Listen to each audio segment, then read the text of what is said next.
যারা দেশের সার্বভৌমত্ব ধ্বংস করতে চায় তারা ষড়যন্ত্র শুরু করেছে। ইনকিলাব মঞ্চের মুখপাত্র ওসমান হাদিকে গুলি করার ঘটনায় সেটি প্রমাণিত। দেশ গড়ার পরিকল্পনা শীর্ষ কর্মসূচির ষষ্ঠ দিনে ভার্চুয়ালি যুক্ত হয়ে এসব কথা বলেন বিএনপি ভারপ্রাপ্ত চেয়ারম্যান তারেক রহমান। এ ঘটনায় তীব্র ঘৃণা ও প্রতিবাদ জানান তিনি। দোষীদের শনাক্তকরণে বিএনপি ও ছাত্রদলকে প্রশাসনকে সহায়তার নির্দেশও দেন তিনি। রিপোর্টে দেখুন বিস্তারিত। বিজয়ের মাসে ভিন্নধর্মী কর্মসূচি হাতে নিয়েছে বিএনপি। দেশ গড়ার পরিকল্পনার শীর্ষক এই কর্মসূচির ষষ্ঠ দিনের কর্মসূচিতে ভার্চুয়ালি যুক্ত হন বিএনপির ভারপ্রাপ্ত চেয়ারম্যান তারেক রহমান। তোমরাই সবচেয়ে ভালো জানো। রাজধানীর খামারবাড়িতে শুক্রবার কেআইবিতে আয়োজিত কর্মসূচিতে প্রধান অতিথির বক্তব্যের শুরুতে ইনকিলাব মঞ্চের মুখপাত্র ওসমান হাদির উপর গুলির বিষয়ে দুঃখ প্রকাশ করেন তারেক রহমান। তীব্র নিন্দা ও প্রতিবাদ জানান তিনি। আগামী নির্বাচনকে বাধাগ্রস্ত করতে গত এক বছর হুমকি দিয়ে যাচ্ছে কয়েকটি দল বলেও হুঁশিয়ার করেন বিএনপির ভারপ্রাপ্ত চেয়ারম্যান।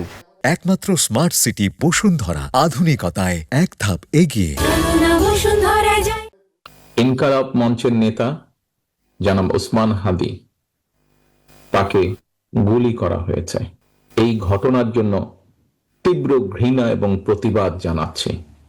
আমাদের উচিত হবে সারা বাংলাদেশে গণতন্ত্রের পক্ষে যত মানুষ আছে প্রত্যেকটি মানুষের উচিত হবে এই ঘটনার তীব্র প্রতিবাদ এবং ঘৃণা জানানোর। হাদির ঘটনায় তিনি বলেন, যারা এই দেশকে ধ্বংস করতে চায়, নির্বাচনকে সামনে রেখে তারা যে ষড়যন্ত্র শুরু করেছে তা ওসমান হাদিকে গুলি করার ঘটনায় প্রমাণিত।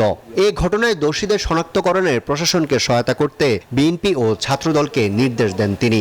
যারা এই দেশের স্বাধীনতাকে ধ্বংস করতে চায়, এই দেশের সার্বভৌমত্বকে ধ্বংস করে এই দেশের স্থিতিশীলতাকে ধ্বংস করতে চায়, তারা তাদের ষড়যন্ত্র যে শুরু করে দিয়েছে, আজকে ওসমান হাদির ঘটনা দিয়ে তা প্রমাণিত হয়। বিএনপি এবং ছাত্র দলের দায়িত্বশীল একজন কর্মী হিসাবে আমাদের দায়িত্ব হবে প্রশাসনকে, যারা এই ঘটনার সুষ্ঠু তদন্ত করবে, তাদেরকে আমাদের অবস্থান থেকে আমরা আমাদের সর্বোচ্চ সহযোগিতা করব। দেশের স্বার্থে অতীতের যে কোনো সময়ের চেয়ে ঐক্যবদ্ধ থাকার আহ্বান জানান তারেক রহমান।